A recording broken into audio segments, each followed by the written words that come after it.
Praise the Lord. கர்த்தருடைய பரிசுத்த நாமம் மகிமைப்படுவதாக. எனக்கு பிரியமானவர்களே, இன்று நாம் ஒரு புரட்சிகரமான சத்தியத்தை குறித்து தியானிக்கப் போகிறோம். இயேசு கிறிஸ்து தனது புகழ்பெற்ற மலை பிரசங்கத்தை ஒரு அதிர்ச்சியூட்டும் வார்த்தையோடு தொடங்குகிறார். மத்தேயு எழுதிய நற்செய்தி 5ஆம் அதிகாரம் அதனுடைய 3ஆம் வசனத்திலே பார்க்கிறோம். ஆவியில் எளிமை உள்ளவர்கள் பாக்கியவான்கள், பரலோக ராஜ்யம் அவர்களுடையது. அன்று இயேசுவின் முன்னால் நின்ற மக்கள் ரோமர்களின் அடிமைத்தனத்திலும் வறுமையிலும் வாடிக்கொண்டிருந்தார்கள்.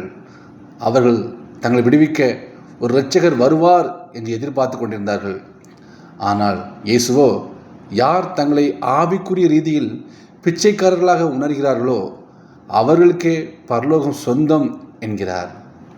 இது உலகத்தின் தர்க்கத்திற்கு அப்பாற்பட்டது தான். இரண்டாவதாக, ஒரு பிச்சைக்காரனுடைய இதயத்தை ஒரு விளக்கமாக சொல்லப்போனால், ஒரு பிச்சைக்காரனுடைய இருதயம் எப்படி இருக்கும் என்று நாம் இதனுடைய மூல மொழியிலிருந்து நாம் பார்க்கலாம். இங்கு எளிமை என்று தமிழ் மொழிபெயர்க்கப்பட்ட கிரேக்க சொல் பிட்டகோஸ். இதற்கு சாதாரண ஏழை என்று பொருள் அல்ல, ஒரு பிச்சைக்காரன் என்று பொருள். ஒரு பிச்சைக்காரனிடம் எவ்வித உரிமையும் இருக்காது. அவனால் எதையும் சாதிக்கவும் முடியாது. அவன் முழுமையாக தர்மம் செய்பவரையே சார்ந்திருக்கிறான். ஆம், நமது ஆவிக்குரிய வாழ்வும் அப்படித்தான். நாம் எவ்வளவுதான் தான தர்மங்கள் செய்தாலும், மத சடங்குகளை பின்பற்றினாலும், புனித பயணம் மேற்கொண்டாலும் அவை எவையுமே நம்மை பரலோகத்திற்கு தகுதியாக்காது.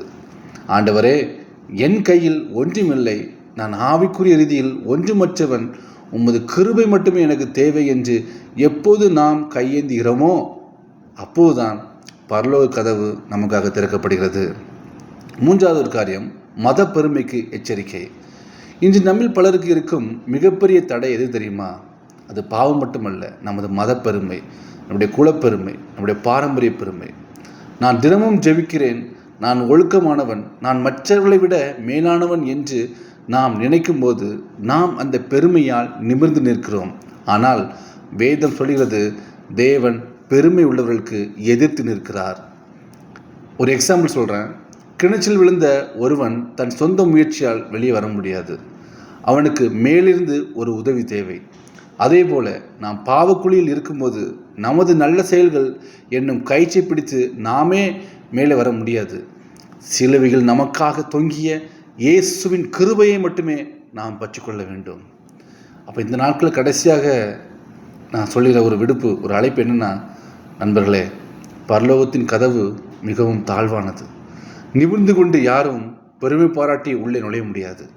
குனிந்து தாழ்மையுடன் வருவதற்கு மட்டுமே உள்ளே செல்ல முடியும். உங்கள் மதத்தை நம்புவதை நிறுத்துங்கள். உங்கள் நற்கிரியைகள் நம்புவதை நிறுத்துங்கள். உங்கள் கலாச்சாரங்கள், உங்கள் மொழி, உங்கள் இனம், உங்கள் பாரம்பரியம் சொல்வதை நிறுத்துங்கள். இன்று இயேசுவின் பாதத்தில் அமர்ந்து, ஆண்டவரே, நான் ஒன்றுமில்லை, எனக்கு நீர் வேண்டும் என்று சொல்லுங்கள். அந்த நொடியே பரலோக ராஜ்யம் உங்களுடையதாகும். நாம் ஜெபிக்கலாம். பிதாவே, எங்கள் பெருமைகளை அகற்றும். நாங்கள் ஆவிக்குரிய ஏழைகள் என்பதை உணர்த்தும். உம்முடைய கிருபையினாலே எங்கள் நிரப்பும். இயேசுவின் நாமத்தில் ஜெபம் கேளும் நல்ல பிதாவே. ஆமேன், ஆமேன்.